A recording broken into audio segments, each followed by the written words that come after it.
तो नमस्कार देवियों और सज्जनों। आज की कहानी है कुछ रिपीटेड मूवीज की तरह, मगर है अच्छी क्योंकि इसमें एक ऐसा मैसेज दिया है जो कि बिल्कुल सही है। तो शुरू करते हैं बिना वक्त जाया करे।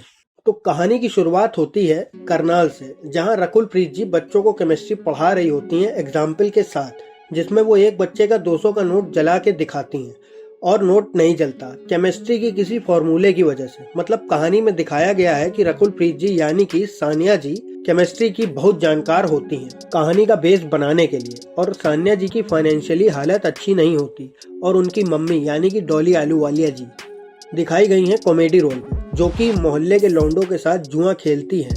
सानिया जी के पास नौकरी नहीं होती और वो बच्चों को केमिस्ट्री पढ़ा के अपना गुजारा करती हैं। और दूसरी तरफ है हमारी कहानी के हीरो हीरा लाल सुमित व्यास जी यानी कि ऋषि, जो कि होते हैं काफी संस्कारी और उनकी होती है पूजा के सामान की दुकान।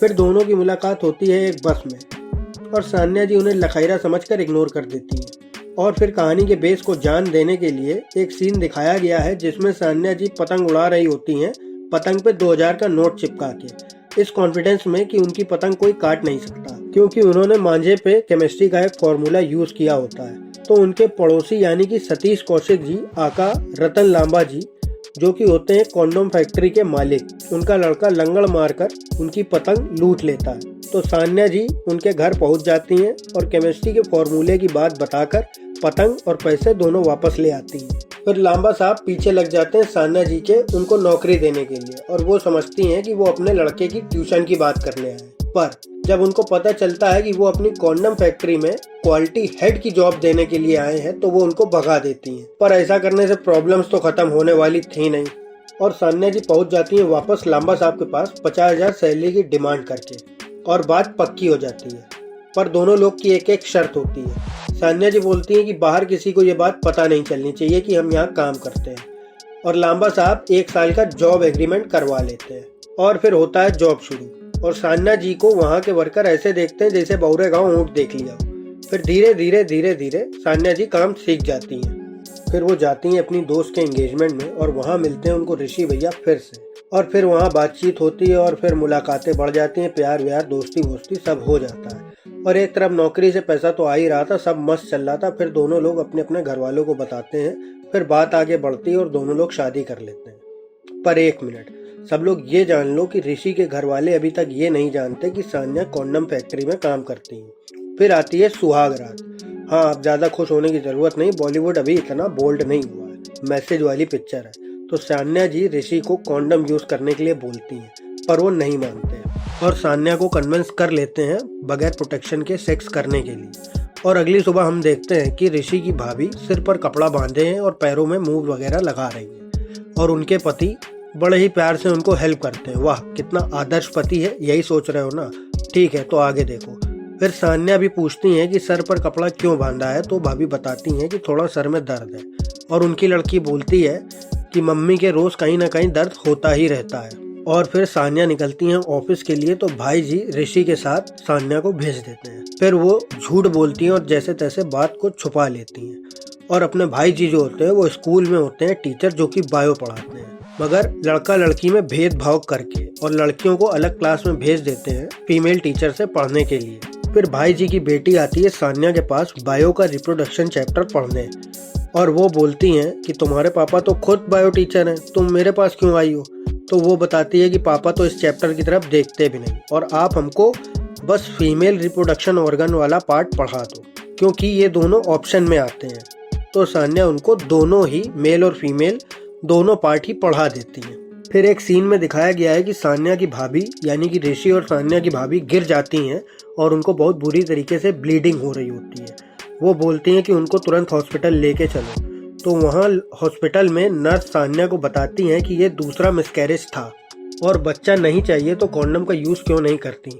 एंटी प्रेगनेंसी पिल खा खाकर इन्होंने अपनी बॉडी खराब कर दी है और पहले भी अबॉर्शन करवा चुकी हैं। अब इस हालत में बॉडी बच्चा नहीं संभाल सकती, और अगर अगली बार अबॉर्शन कराया तो जान बचाना भी मुश्किल होगा। फिर भाभी सान्या को बताती हैं कि तुम्हारे भाई जी बहुत पुरानी सोच के इंसान हैं, उनके लिए कॉन्डम यानी कि गंदी चीज है, और ये मिसकैरेज वाली बात भी छुपाने को बोलती हैं। और फिर सान्या जी अपना कॉन्ट्रैक्ट फाड़ देती हैं और ये बोलती हैं कि अब हमें इसकी जरूरत नहीं है, अब हम यहीं काम करेंगे।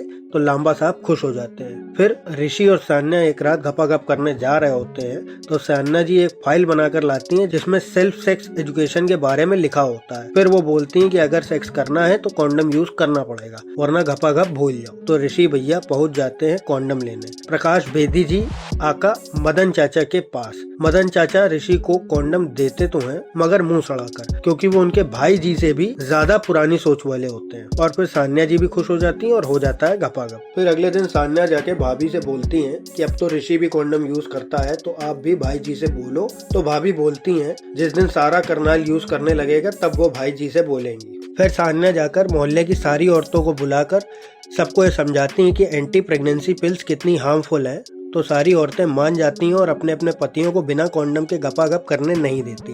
तो सारे पति लोग पहुंच जाते हैं मदन चाचा की दुकान। अब मदन चाचा को पता नहीं क्या चुल होती, भाई कोई कुछ लेने आया है तो उसको दे दो, पर नहीं, नेतागिरी बताकर सबको बगावत करने के लिए उकसा देते हैं।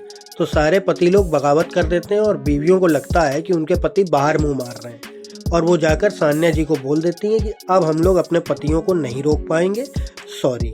फिर सान्या ऋषि को बताने जा ही रही होती हैं कि ऋषि सुनते नहीं है और वहाँ आ जाते हैं भसड़ चाचा, सॉरी मतलब मदन चाचा, और पूरी फैमिली को सान्या के असली जॉब के बारे में बता देते हैं थोड़ी ज्यादा बेइज्जती के साथ। फिर सान्या जी घर छोड़कर चली जाती हैं अपने घर रहने के लिए। तो सवाल उठता है ये कि न्यूज़पेपर वालों को सान्या जी से क्या दिक्कत थी जो उन्होंने अपने न्यूज़पेपर में उनके बारे में छाप दिया। फिर लांबा अंकल आते हैं और आकर बताते हैं कि उनके ऑफिस में जो मोटू सा लड़का काम करता था सत्तू, उसने प्रेस में बात लीक करी है क्योंकि वो सान्या से जलने लगा था। फिर बातों बातों में सान्या जी को ये समझ आ जाता है कि जब बचपन में इन लोग को ये बातें सिखाई नहीं गई तो जवानी में कहाँ से समझ आ जाएंगी। तो सान्या जी पहुंच जाती हैं प्रिंसिपल के पास। रिप्रोडक्शन चैप्टर से आने वाले सारे क्वेश्चंस जो कि मेल फीमेल दोनों के लिए होते हैं उनको एग्जाम्स में ऑप्शनल ना रखा जाए और कम से कम 10 मार्क्स के क्वेश्चन होने ही चाहिए जिसमें सारे टीचर्स को बच्चों को पढ़ाना ही पड़े और बच्चों को सारे सवालों के जवाब भी सही सही मिल जाए। मगर प्रिंसिपल होते हैं पुराने विचारों के, वो भी मना कर देते हैं। तो सान्या जी स्कूल के सामने मैदान में तंबू लगाकर बायो क्लासेस देने लगती हैं और बहुत से बच्चे आते भी हैं और सवाल भी पूछते हैं। मगर भाई जी को कुछ ज्यादा ही दिक्कत होती है, वो आते हैं और बच्चों को भगा देते हैं और सान्या को उल्टी सीधी बातें सुनाते हैं। मगर सान्या जी कहती हैं हम तो यहीं पढ़ाएंगे, आपको प्रॉब्लम हो तो बनी रहे। फिर ऋषि और भाई जी के पापा यानी कि सान्या जी के ससुर ऋषि के पास जाते हैं और बोलते हैं कि सान्या की याद आ रही है तो उसको ले आओ जाकर। तो ऋषि बोलते हैं उसने हमसे झूठ बोला है, हम सब से झूठ बोला है। तो उनके पापा बोलते हैं तुमको याद होगा जब तुम लोग छोटे थे और मेरी जॉब चली गई थी तो हम टेम्पो चलाने लगे थे। तो ऋषि बोलते हैं टेम्पो चलाना बात अलग है और कॉन्डम फैक्ट्री में काम करना अलग है। तो उनके पापा बोलते हैं हमने भी एक झूठ बोला था, हम टेम्पो नहीं चलाते थे, हम कसाई घर में काम करते थे, बकरे हलाल करते थे। अब उनका परिवार इतना धार्मिक होता है तो ये सच बताना सही नहीं होता। तो उनके पापा जी समझाते हैं कि कुछ झूठ सच से अच्छे होते हैं, यथार्थ में सान्या अपनी जगह सही है। अब भाई जी को यहाँ तक भी चैन नहीं था तो वो पुलिस भेजकर सान्या को अरेस्ट करवा देते हैं। फिर ऋषि भैया भाई जी से बगावत करके सान्या को छुड़वाने पहुँच जाते हैं और सान्या की बात मानकर उसका साथ देने का भी फैसला करते हैं और जाकर देखते हैं तो उनका तंबू बरसात में बह गया होता है। तो अगले दिन वो लोग घर में ही क्लास खोल देते हैं। फिर वहाँ आ जाते हैं भाई जी और एज यूजुअल जब देखते हैं तो खिसिया जाते हैं और चिल्लाते हैं। मगर इस बार उनकी वाइफ भी उनके खिलाफ बोलती है और फिर उनकी बेटी उनको समझाती है कि अगर शादी के बाद भी मेरे साथ ही ऐसा हुआ जो मम्मी के साथ हो रहा है तब आपको मेरी टेंशन नहीं होगी। तो भाई जी को उनकी गलती का एहसास हो जाता है और वो सान्या की बात से सहमत हो जाते हैं और बच्चों को बायो के हर सवाल का जवाब देने लगते हैं। फिर धीमे धीमे करनाल के सभी लोग ये बात समझ जाते हैं और हाँ, अपने भसड़ चाचा यानी कि मदन चाचा को भी समझ आ जाता है और कहानी हो जाती है हैप्पी एंडिंग। अब मूवी के विषय में मेरा ओपिनियन मिलेगा YouTube शॉर्ट्स में। तब तक के लिए नमस्ते।